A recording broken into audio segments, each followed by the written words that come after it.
The VBS scandal has taken spotlight again in the media, and the former EFF chairperson Advocate Mpofu has conceded on national TV that his party had received a donation from the now collapsed VBS bank that left scores of poor people defrauded in 2018. This despite the party initially denying having received any funds from the scandal-ridden bank that has implicated the EFF leader Julius Malema and his deputy president Floyd Shivambu. Last week, the bank's former chairperson Shivambu was handed a 15-year jail term by Gauteng High Court Pretoria after he penned an explosive affidavit implicating politicians, political parties and business people. As a plea bargain, Matotsi pleaded guilty to 33 counts, which include corruption, theft, fraud, money laundering, and a pattern of racketeering activities in the contravention of the Prevention of Organized Crime Act.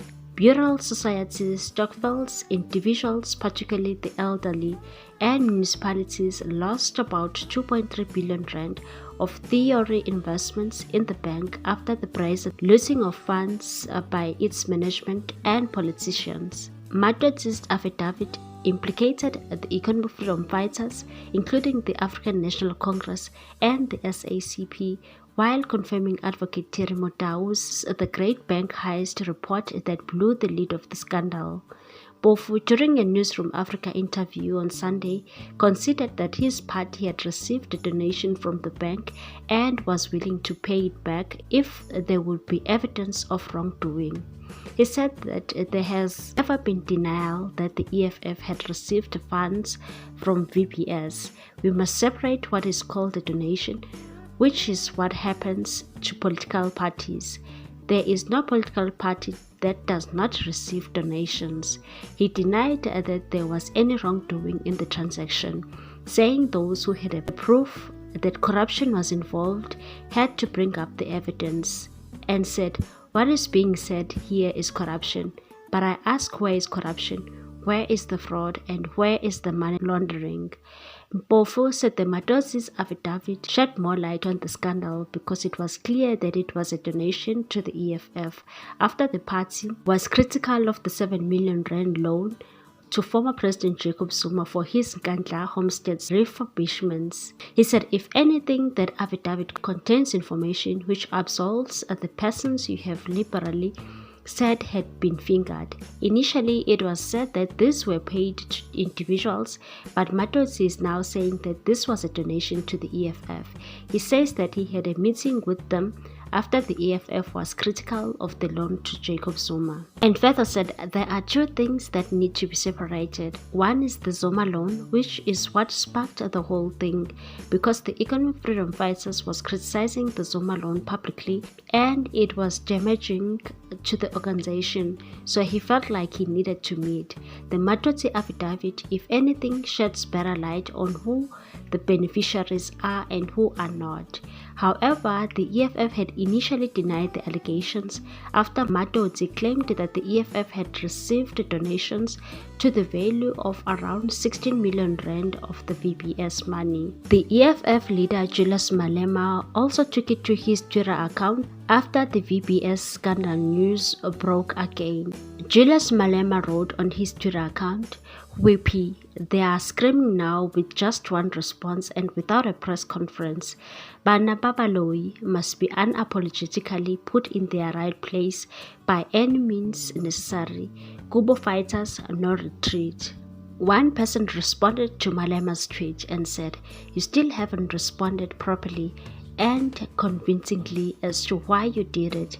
Please take the nation into your confidence and be serious for once in your life, young man, and stop making silly jokes about serious and important matters.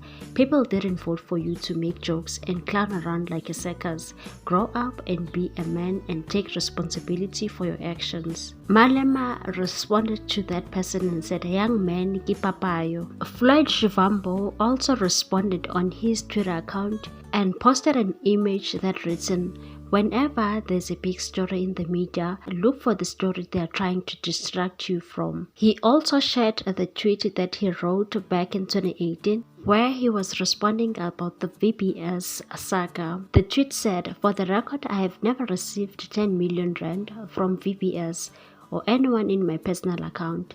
Faceless sources reportedly to be from South African Reserve Bank who have ulterior motives have been misleading journalists and radio presenters with their malicious narrative." There's also a statement that he shared back then in 2018, and it's written, "Ever since the VBS heist report was released, I see weapons of mass deception and propaganda machines hard at work to mislead our people with their fake news. For the record, I have never received 10 million rand from VBS or anyone in my personal account. Faceless sources, reportedly to be from South African Reserve Bank, who have ulterior motives, have been misleading journalists and radio presenters with their malicious narrative. I have no dealings with the VBS, and any attempt to link the EFF to the bank for the cheap political points is a clear sign of desperation, and soon enough people will see through it. The so-called well-placed sources in the SARB is a coward and a liar who misled journalists and can't even reveal their identity. I have no dealings with the VBS, and attempts to link the EFF position to business dealings are disingenuous and patently weak. The EFF's principled position on the VBS matter has always been the following: the VBS must not be liquidated and should be instead be recapitalized in the same way African Bank was recapitalized. 2. That all people who were associated with wrongdoings should be held accountable, and those who illegally benefited from the fraud must be criminally prosecuted immediately. What's your take on this one, people? Thanks for watching. Please subscribe for more news.